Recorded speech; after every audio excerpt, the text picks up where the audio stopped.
Hello, my brother and sister of the nations. Once again, I welcome you all my YouTube channel. And today we are going to discuss about the modern Indian history. जो modern Indian history को हम लोग शुरुआत करेगा. The topic will entry of Europeans and British conquest in India. तो उसका बारे में मैं आपको आज पूरे डिटेल्स में मैं पढ़ाऊँगा जो ब्रिटिश कन्क्वाइस्ट ऑफ इंडिया. और मैंने कल आपको बताया था कि इंट्रोडक्शंस वीडियो में मैं जल्दी ही मॉडर्न इंडियन हिस्ट्री को शुरुआत करने वाला है. तो आज लेक्चर 1 है, तो कल से लेक्चर 1 2 करके मैं आप लोगों को पूरा डिटेल्स एंड थीमेटिकल वे में मैं आपको अंडरस्टैंडिंग कराऊंगा. तो आज का टॉपिक है थीमेटिकल अंडरस्टैंडिंग कि हम लोग हिस्ट्री को कैसे शुरुआत होता है, मॉडर्न इंडियन हिस्ट्री किस प्रकार से शुरुआत होता है, कहाँ से शुरुआत होता है. तो उस चीज़ का मैंने आपको डिस्कस करेगा और थोड़ा बहुत आज जो यूरोपियंस को हम लोग एंट्री करा देगा. ठीक है. तो अगर हम लोग हिस्ट्री का अगर बात करता है तो मॉडर्न इंडियन हिस्ट्री मैंने कल भी बताया इट इज़ वेरी इम्पोर्टेंट. जो इसका जो मॉडर्न इंडियन हिस्ट्री है this is very lengthy. First of all ये बहुत लेंदी है एंड इसका वेटेज भी ज़्यादा है. ठीक है. वेटेज ज़्यादा होने का मतलब ये है कि most of questions asked from the modern Indian history. बाकी जो एंशिएंट एंड मेडिवल हिस्ट्री है उससे क्वेश्चन थोड़ा बहुत कम पूछे जाता है. ठीक है. अगर आपको मॉडर्न इंडियन हिस्ट्री का जो कल भी मैंने बताया जो 100 क्वेश्चंस अगर टोटल क्वेश्चन 100 आता है तो उनमें से 50 क्वेश्चन मॉडर्न इंडियन से आ जाता है. एंड मेडिवल और आपका एंशिएंट हिस्ट्री में आपको पूरे 25 क्वेश्चंस आएगा अगर 100 क्वेश्चंस होता है तो इस प्रकार से का उसका जो मॉडर्न इंडियन हिस्ट्री लेंदी भी है और वेटेज भी है. तो आज आप लोगों को मेरा जो टीम होगा और टीम है थीमेटिकल अंडरस्टैंडिंग, आपको मैं क्रोनोलॉजी के हिसाब से मैं आपको पढ़ाऊँगा किस प्रकार से हमारा जो मॉडर्न इंडिया कहाँ से शुरुआत होता है, कैसे शुरुआत होता है, कैसे कौन सा समय से कौन सा टाइम पीरियड से स्टार्ट होता है, उस चीज़ को आपको मैं बताऊंगा. ठीक. तो सबसे पहले तो आपको जानकारी होगा, अगर आपको मॉडर्न इंडिया को थोड़ा बहुत जानना है तो आपको थोड़ा बहुत मेडिवल इंडियन हिस्ट्री का थोड़ा बहुत जानकारी होना होगा. क्योंकि आपको टाइम पीरियड अगर देखा जाए तो जब इंडिया में 1192 से लेकर 1526 तक दिल्ली सल्तनत रूल किया करता था. दिल्ली सल्तनत में यहाँ पे 5 डायनेस्टी पावर का ऊपर आता है और 5 डायनेस्टी में से आपको लास्ट डायनेस्टी लोडी डायनेस्टी हुआ करता था. और लोडी डायनेस्टी जब रूल कर रहा था 1192 से लेके 1526 तक, तो उसी समय में आपका जो यूरोपियंस जो एंट्री हो चुका है 1498 में यूरोपियन एंट्री हो चुका है. कहाँ पे? ये घर में, ये इंडिया का घर उस समय में इस प्रकार से हुआ करता था. तो यूरोपियन में कौन एंट्री होता है? आपका पोर्चुगी एंट्री हो जाता है. ठीक है. उसके बाद आपका टाइम चलता है आपका 1526 से लेकर 1707 तक. 1717 में आपको मुग़ल पावर के ऊपर आ जाता है, मुग़ल एम्पायर. तो आपको जानकारी होगा कि 1526 में जो लोडी डायनेस्टी जो रूल कर रहा था, जो लास्ट डायनेस्टी है लोडी डायनेस्टी, जो इब्राहिम लोडी रूल कर रहा था, उसी समय में आपका जो मुग़ल एम्पायर जो आ जाता है, तो उसमें मुग़ल एम्पायर में कौन आ जाता है? बाबर आ जाता है. और बाबर और इब्राहिम लोडी दोनों में एक फाइट चलता है. That's called the first battle of Panipat. The first battle of Panipat took place between the Ibrahim Lodi and Babur. और बाबर उनको डिफीट कर पाता है. Babur can able to defeat the Delhi Sultanate जो लोडी डायनेस्टी को डिफीट करता है. उसका बाद जो हमारा इंडिया में मुग़ल एम्पायर पावर का ऊपर आ जाता है. जब मुग़ल एम्पायर पावर का ऊपर आ जाता है 1526 से लेके 1707 तक. 1717 का बाद क्या हुआ? 1717 का बाद लिटिल मुग़ल पावर का ऊपर आ जाता है. लिटिल मुग़ल कौन हुआ करता था? उसको हम लोग कह सकते हैं आफ्टर डेथ ऑफ औरंगजेब. 1707 का बाद डेथ हो जाता है औरंगजेब. उसका बाद उसका जितने भी नीचे में जो पीछे में जो किंग पावर का ऊपर आ जाता है उसको हम लोग लिटिल मुग़ल कहा जाता है. जब लिटिल मुगल पावर के ऊपर जा रहा था 1717 से लेकर 1761 तक, तो उसी समय में आपका जो मराठा पावर का ऊपर आ जाता है, मतलब ये सुपर पावर हुआ करता था उसी समय। तो उसी समय में जो आप मुगल एम्पायर का समय में बहुत सारा यूरोपियन का एंट्री हो जाता है। और उसी आफ्टर लेटर मुगल का बाद में क्या होता है कि यूरोपियन ट्राई टू सुपरमेसी, वो यूरोपियन से एक पावर का ऊपर आने के लिए कोशिश कर रहा होता है और बहुत सारा यूरोपियन आपस में फाइटिंग कर रहा होता है। तो उस समय में क्या हुआ, आफ्टर डिक्लाइन ऑफ मराठा, तो यूरोपियन धीरे धीरे करके पावर का ऊपर आ जाता है और यूरोपियन में जब ब्रिटिश ईस्ट इंडिया कंपनी कहा जाता है, तो उसे हम लोग ब्रिटिश कन्क्वेस्ट ऑफ इंडिया, जो ब्रिटिश कन्क्वेस्ट ऑफ इंडिया है, तो उसे हम लोग मॉडर्न इंडिया का शुरुआत होता है। ठीक, उसके बाद 1761 से लेके 1857 तक क्या होता है, इंडिया का जो भी बहुत सारा जो इंडिया में जो आप ब्रिटिश जो क्राउन, इंडिया को ब्रिटिश क्राउन बनाया दिया जाता है, उसका बाद क्या होता है आपका 1857 से लेके 1900 तक इंडियन रेस्पॉन्स, तो उसको हम लोग कहते हैं revolt and enlightenment of the history. तो उसको हम लोग वही टाइम पीरियड कहा जाता है, रिवोल्ट एंड एनलाइटमेंट पीरियड। तो उसी समय में बहुत सारा आपको जानकारी होगा कि इंडिया का बहुत सारा रिवोल्ट हो जाता है against the British east India company, British का साथ में बहुत सारा कन्फ्लिक्ट हुआ जाता था। उसके बाद में हम 1900 से 1947 तक India freedom struggle will start और India freedom movement was started. और हम लोग अब बेटा हुआ है 1947 से लेके 2025 तक with the people of India come to power. तो उस प्रकार से ये थीमेटिकल अंडरस्टैंडिंग आपको मैंने दिया है, कैसे कैसे होता है और कहाँ से हमारा जो मॉडर्न इंडियन का जो शुरुआत होता है। तो उसके बाद हम लोग आगे देखते हैं कि क्या होता है।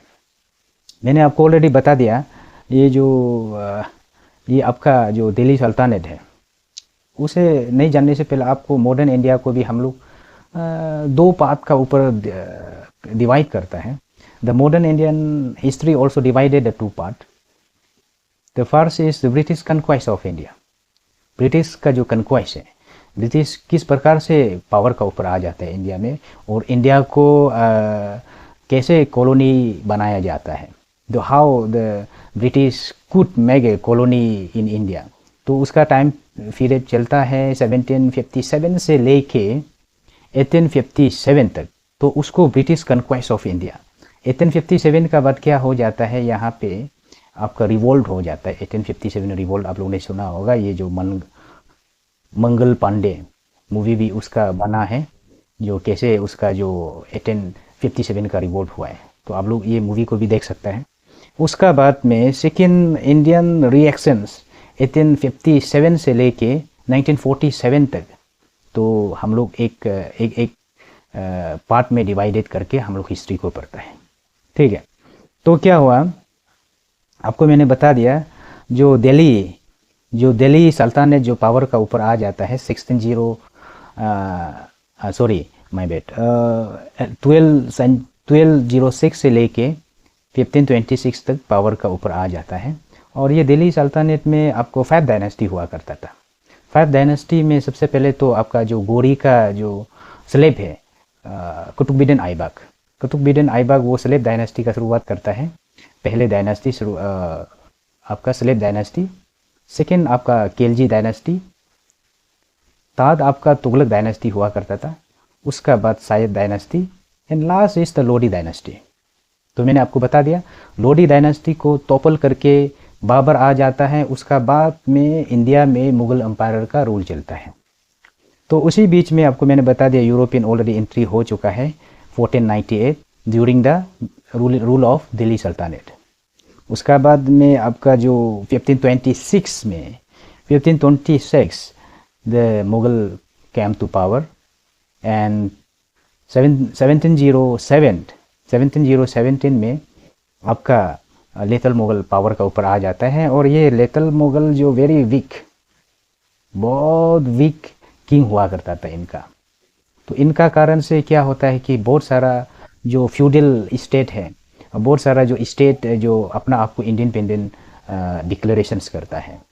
बिकॉज जो लिटिल मुगल, जब तक औरंगजेब जो लास्ट जो रूलर, जो लिटिल मुगल का जो इम्पोर्टेंस, जो किंग जो आपका औरंगजेब हुआ करता था, उसी समय में इंडिया सब जितने भी प्रिंसी स्टेट है वो मुगल एम्पायर का अंदर में होता था। आफ्टर डेथ ऑफ औरंगजेब, जो little Mughal came to power, then the old princely state are declare they are independent state. वो लोग अपना आप से शासन एंड रूल चला करता था। तो आपको मैंने बता दिया। उसका बाद उसी का एक स्टेट है जो मराठास। मराठास भी पावर का ऊपर बहुत तगड़ा से पावर का ऊपर आ जाता है। उसका बाद आपको मैंने बता दिया 1947 तक क्या हुआ, ईस्ट इंडिया कंपनी और ब्रिटिश क्राउन हो जाता है, और 2025 में हम लोग we the people of India came to power. Okay, तो नाउ क्या हुआ आपको मैं बता देता हूँ। जो how British conquest took place in India, British किस प्रकार से कन्क्वेस्ट किया जाता है कि इंडिया का ऊपर कैसे पावर में आता है और किस प्रकार से वो पावर में आता है, किन किन को वो फाइट करके पावर का ऊपर आ जाते हैं, उनको थोड़ा बहुत बता देता हूँ। सबसे पहले तो ब्रिटिश कन्क्वेस्ट ऑफ इंडिया, जो यूरोपियन हैं, जो बहुत सारा यूरोपियंस है जो इंडिया के ऊपर आ जाता है, जो इंडिया का अंदर में वो लोग आ जाता है और इंडिया का अंदर में ट्रेड कर रहा होता है। तो उसी समय में British conquest of India firstly Europe को ख़त्म किया जाता है। जितना यूरोप में जो बाहर से जो कंट्री जो आया है उनको ख़त्म किया जाता है। जैसे कि पोर्चुगी आ जाता है 1498 और उसको कहीं ना कहीं ख़त्म किया जाता है 1612। डच आता है 1605, कहीं ना कहीं उनको ख़त्म किया जाता है 1759। और फ्रांस आता है 1668, कहीं ना कहीं उनको ख़त्म किया जाता है 1760। और डेनमार्क आता है, उनको भी ख़त्म किया जाता है। और भी बहुत सारा यूरोपियंस आता है, उनको भी धीरे धीरे करके ख़त्म किया जाता है। उसका बाद इसको ख़त्म करने का बाद अब आ जाता है प्रिंसी स्टेट। अब इनका भी टाइम आने वाला है। After the conquest of Europeans, they try to conquest princely state in India। तो उसी समय में कौन कौन हुआ करता था, आपका लिटिल मुगल को ख़त्म किया जाता है, बंगाल को ख़त्म किया जाता है, डिकन को ख़त्म किया जाता है, अवध, सिख, मैसूर एंड मराठा, ये सब को ख़त्म करने के लिए एक कॉन्स्पिरेसी चलता है जो लंदन में लंदन में जो बैठ के जो कॉन्स्पिरेसी चलता है, उसी कॉन्स्पिरेसी को हम लोग कहते हैं ब्रिटिश कन्क्वेस्ट ऑफ इंडिया। उसी कॉन्स्पिरेसी को हम लोग कहते हैं ब्रिटिश कन्क्वेस्ट ऑफ इंडिया। ठीक है, तो उस प्रकार से हम लोग आज ब्रिटिश कन्क्वेस्ट ऑफ इंडिया को हम लोग नहीं पढ़ने वाले हैं। Now we are going to study about the entry of Europeans. तो हम लोग एंट्री ऑफ यूरोपियन को पढ़ेगा, किस प्रकार से हमें ब्रिटिश जो एंट्री हो जाता है। ठीक है, जो ब्रिटिश एंट्री ऑफ यूरोपियंस को इसलिए हम लोग को पढ़ना ज़रूरी है क्योंकि it is make understanding to the British conquest of India. जब यूरोपियंस जब आता है तब ब्रिटिश कन्क्वेस्ट कहीं ना कहीं स्टार्ट हो जाता है। ठीक है, तो क्या हुआ, हमको उसको जानने के लिए, द एंट्री ऑफ यूरोपियंस को जानने के लिए सबसे पहले तो हमको ये जानना होगा कि how European entry in India, European क्यों आया है। ठीक है, हाउ। उसका बाद में यूरोपियंस क्यों आया, किस कारण से आया है, तो उस पूरा क्वेश्चंस का मैं आंसर आपको दे देगा। क्यों, सबसे पहले तो ब्रिटिश जो यूरोपियंस इंडिया का ऊपर क्यों आए और इंडिया में उनका जो आने का जो मकसद जो क्या है, उसका एम एंड ऑब्जेक्टिव क्या है, उन चीज़ को मैं बताने के लिए कोशिश करेगा। सबसे पहले क्या होता है, आपका जो यूरोप में जो एक यूरोप का लोग हैं जो इंडिया में ट्रेड किया करता था। ट्रेड में क्या ट्रेड किया करता था, स्पाइसी पेपर ये स्पाइसी पेपर क्या है? स्पाइसी पेपर का मतलब जितना भी आज हम लोग जो मीट मसाला खा रहे हैं, गरम मसाला खा रहे हैं, जितना भी हमारा जो मसाला है, उन चीज़ का ट्रेड क्या क्या क्या करता था यूरोपियंस, वो सब यूरोप से लेके आता था, यूरोप से आके इंडिया में इंपोर्ट करता था, और उसी का ट्रेड बहुत तगड़ा से उसी समय में चलता था। ठीक है, इंडिया में उससे पहले तो ये आपका ये सब मीट मसाला, ये सब मसाला वसाला, और आपका ये टमाटो, पोटैटो, चिली विली यूज़ नहीं करता था। तो ये जो है बाहर से आया है, यूरोप लोग ये लाया गया है। यूरोप बोल के भी स्पेशली आपका जो पोर्चुगी जो लाया गया है। ठीक है, तो ये लोग ट्रेड करने आता था। तो पहले कहा जाता है कि यूरोप में पहले जो एंशियंट और आपका मेडिवल, एंशियंट्स एंड मेडिवल समय से भी वो लोग ट्रेड किया करता था। तो उसी समय में वो लोग यहाँ से आके, यहाँ ये यूरोप है, यूरोप जो यहाँ से लैंड रूट से आके यहाँ ट्रेड किया करता था, यहाँ आराम से आके ट्रेड किया करता था। आपको जानकारी होगा कि एंशियंट इंडिया में, एंशियंट हिस्ट्री में आपको जो संगम एज में जो यूरोप से बहुत सारा जो ट्रेड करने आता था। तो उसी समय में क्या होता था कि यहाँ से आराम से लैंड रूट से वो लोग ट्रेड करने के लिए आ जाता था। तो क्या हुआ है, तो आपको थोड़ा बहुत एंट्री ऑफ यूरोपियन को जानने के लिए आपको थोड़ा बहुत वर्ल्ड हिस्ट्री को भी थोड़ा बहुत जानना होगा। तो during the 10 and 14 century, during 10 and 14 century में क्या हुआ है, जो एक बहुत आपका यूरोप और एशिया में बहुत एक इम्पोर्टेंट एरिया हुआ करता था, एक प्लेस हुआ करता था, दैट इज जेरूशलेम जो Asia as well as Europe में बहुत इम्पोर्टेंट जगह हुआ करता था। तो उसी जगह में क्या होता है कि आपको उसको 3 लोग क्लेम करता है। The 3 people are claim the Europe is the Jerusalem is the part of Europe, आपका पार्ट ऑफ क्रिश्चियनिटी। 3 आदमी क्लेम करता है, और एक कौन होता है, ज्यूस, और एक कौन होता है, अरब मतलब इस्लाम। ये तीनों जो है उसको क्लेम करता है कि जेरूशलेम को हम अपना जगह बनाने के लिए ये लोग क्लेम करता है। तो उसी क्लेम में ये लोग 3 में एक फाइट होता है, उसी फाइट को हम लोग होली वार कहते हैं। उसी वार को क्या कहते हैं, होली वार या क्रोसित। तो उसी को ही हम होली वार या क्रोसित का वार कहते हैं। तो उसी वार में क्या हुआ है कि जो Christians are come to power, the Christians has come to power, and Christian जीत जाता है, और जेरूशलेम को क्रिश्चियंस का बात मनाया जाता है। एंड क्रिश्चियंस लोग जब वो होली वार जीत जाता है तो Christians are very powerful, Christian लोग क्या हुआ, बहुत पावरफुल हुआ करता था। तो उसी समय में क्या हुआ, उसी समय में जो Christians are make all the rule and regulations, all the make the systems, क्या करना है, कैसे करना है, क्या क्या राइट है, तो सब क्रिश्चियंस रूल किया करता था। जब क्रिश्चियंस जो टू मच जो चर्च का जो ऑथोरिटी, जो चर्च है, जो चर्च जो है बहुत एक पावरफुल रूल किया करता था। तो उसी समय में क्या हुआ, तो एक यूरोप में साइमल्टेनियसली क्या हुआ, यूरोप में एक आपका जो चेंज का पीरियड चलता है, वो चेंज पीरियड को हम लोग क्या कहते हैं, ट्रांसफॉर्मेशन, या उसी को ही हम लोग रेनेसेंस कहते हैं। जब ये जो ट्रांसफॉर्मेशन पीरियड चल रहा था, जो चर्च का ऊपर दूसरा जो क्रिश्चियंस बोल के भी यहाँ पे कैथोलिक जो बहुत पावरफुल का ऊपर निकल रहा था।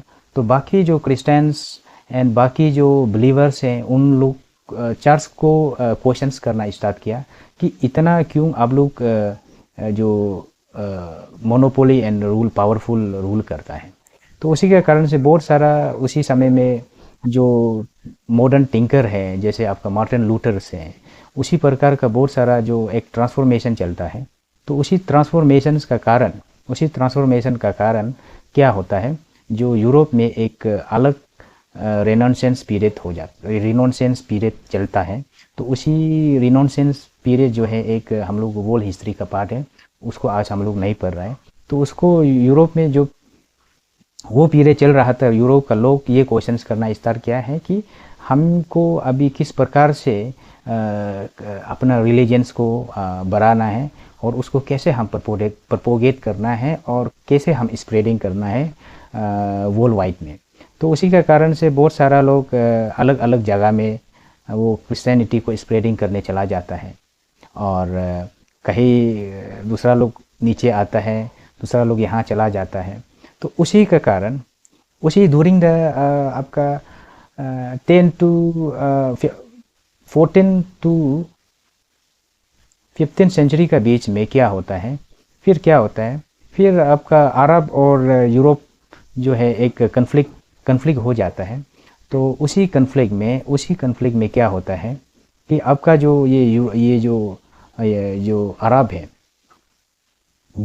हैं जो उसी समय में क्या होता है कि अरब में एक ओटोमन एम्पायर तुर्की पावर का ऊपर आ जाता है, और तुर्की में से जो ओटोमन एम्पायर पावर का ऊपर आ जाता है। और ओटोमन एम्पायर जब पावर का ऊपर आ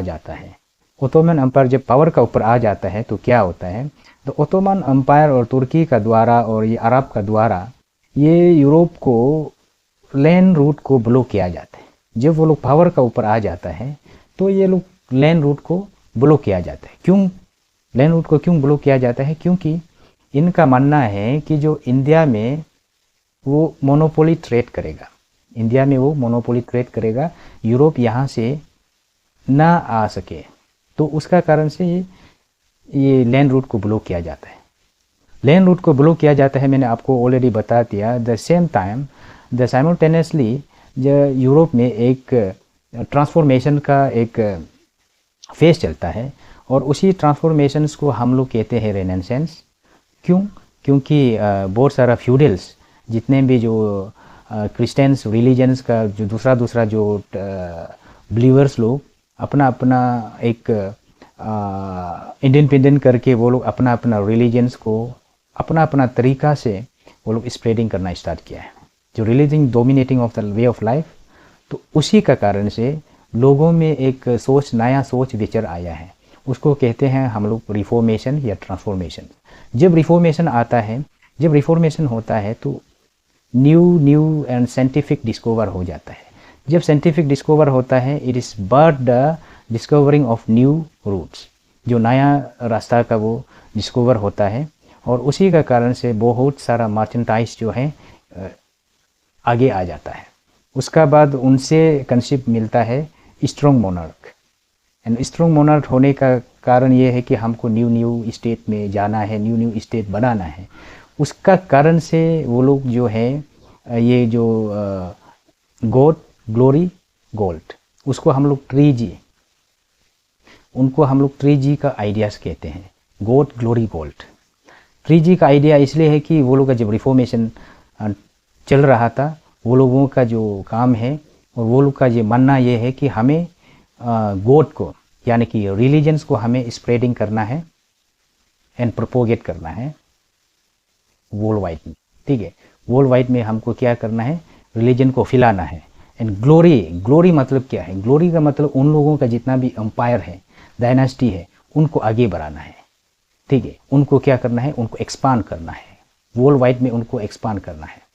and second gold is the materials which is very precious, बहुत कीमती, एक ऐसा कीमती जो सामान है, तो उनको वो लोग क्या करना है, कलेक्ट करना है।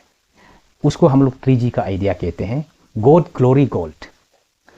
तो इस प्रकार से उसी समय में क्या हुआ है, इंडिया को कहा जाता है कि सोना का चिड़िया, the India is called the sparrow of gold.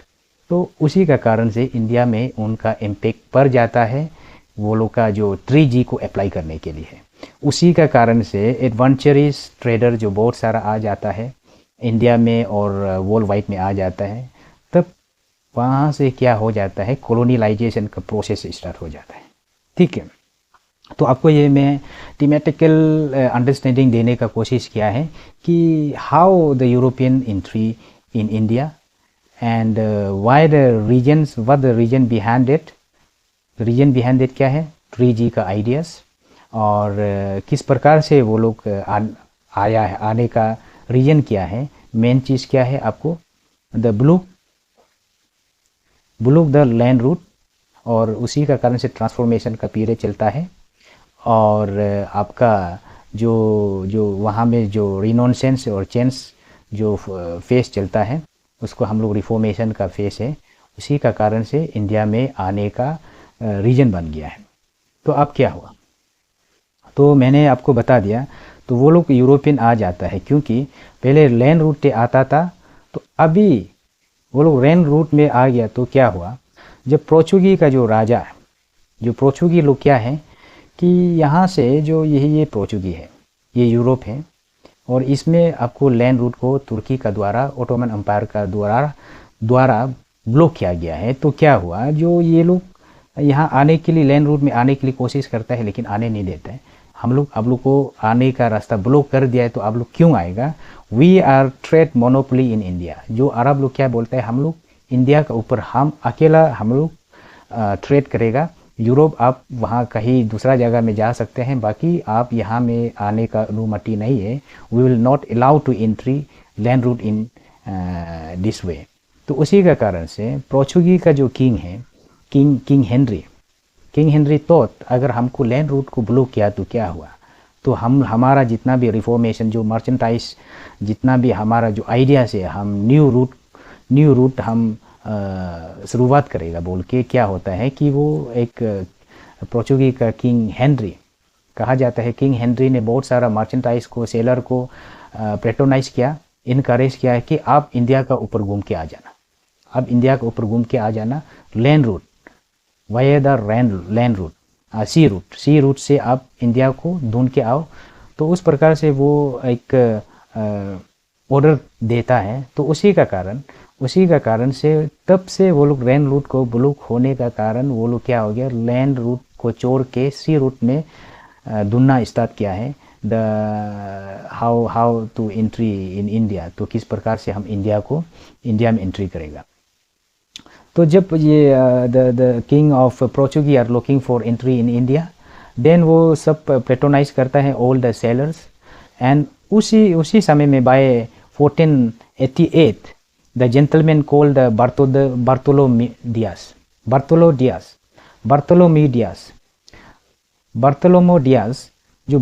Diaz जो क्या होता है कि ये एक इंसान है जो अपना नाव को लेके यहाँ तक आ जाता है।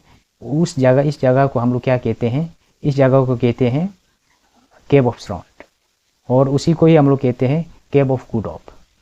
जब ये बार्टोलोमो डियास जो ये केव ऑफ गुड होप तक पहुंचता है, तो यहाँ तक पहुंचने के बाद वो ट्राई करता है कि मैं इंडिया में जाने का रास्ता ढूंढता है, लेकिन he could not able to reach.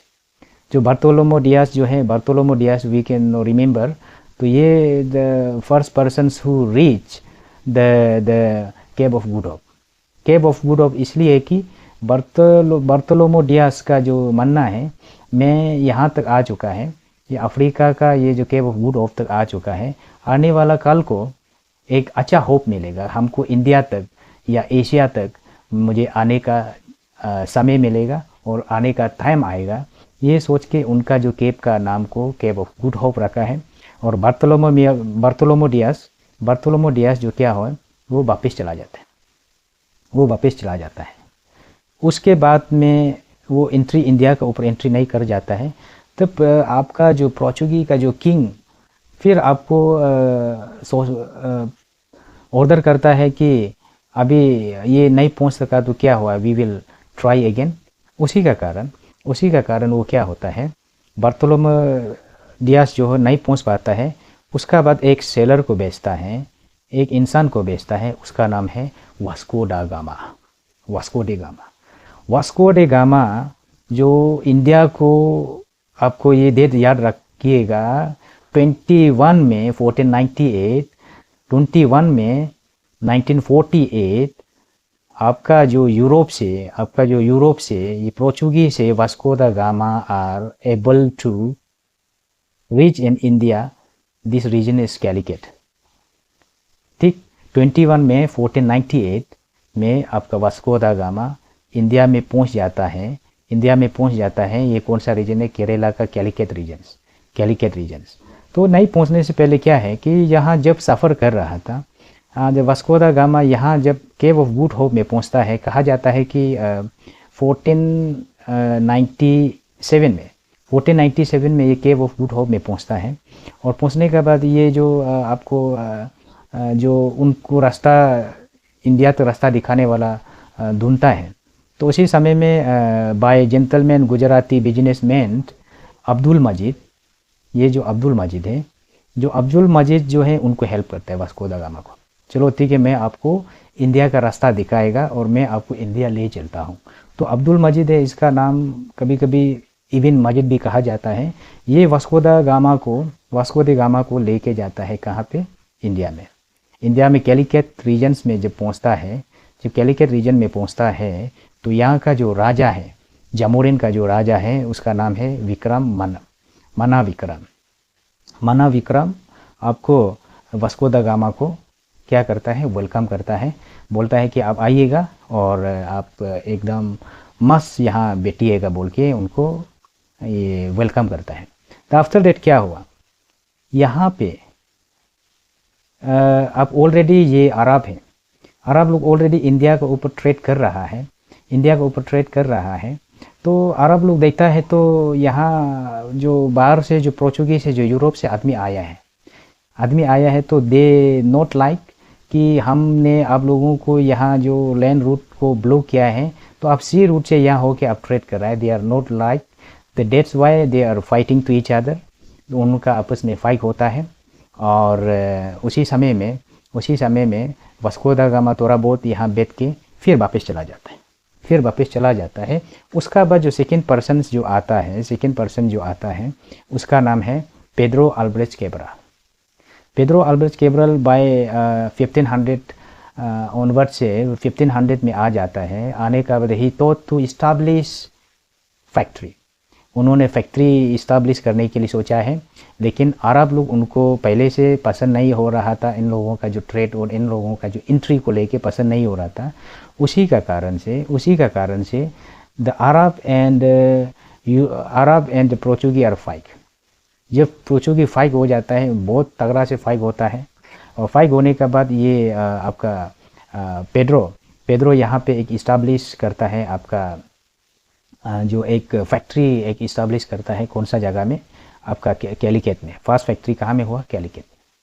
उसका बाद पेड्रो भी कुछ देर का बाद वापस चला जाता है।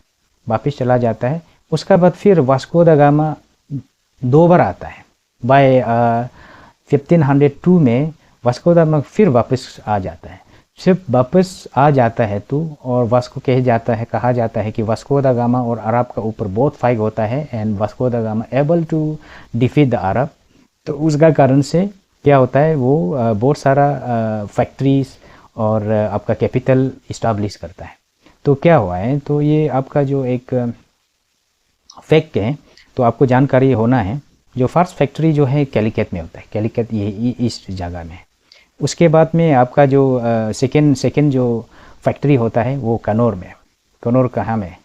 ये जगह में। उसके बाद में आपका जो कोचीन में जो कैपिटल बनाया जाता है, कोचीन कहाँ में है? कोची यहाँ में है। तो यहाँ आपका जो अर्ली कैपिटल बनाया गया है, ठीक है, कोची में अर्ली कैपिटल है उसका। तो उसका बाद में क्या होता है कि वास्को दा गामा दोबारा आने के बाद ये अरब लोगों का साथ फाइट होता है, और फाइट करके वो अपना फैक्ट्री एंड कैपिटल शिफ्ट करके वापस चला जाता है।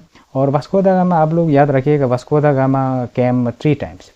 ये फर्स्ट 2 टाइम्स में वो क्या ट्रेडर का रूप में आता है, और 3 बार वो दोबारा वो आएगा तो गवर्नर बन के आ जाता है।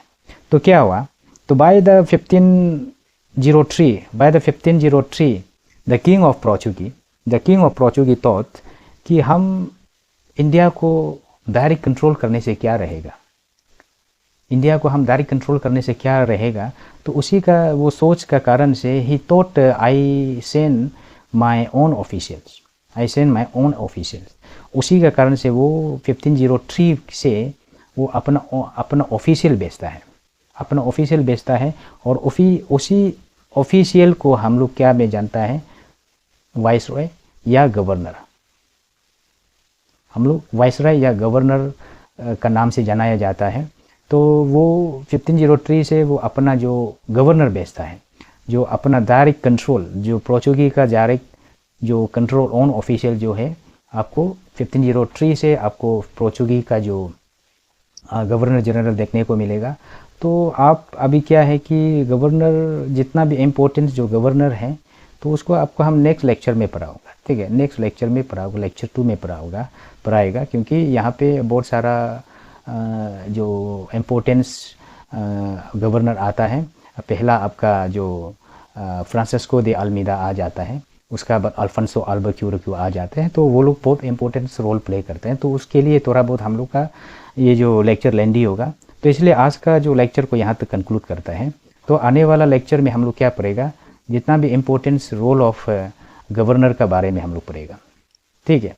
तो नहीं होने से पहले आपको मैं एक जानकारी बता दूं कि ये जो आपका जो पोर्चुगीज आता है, तो इंडिया का जो कंडीशन, इंडिया का सिचुएशन क्या हुआ करता था, मैंने आपको ऑलरेडी बता दिया।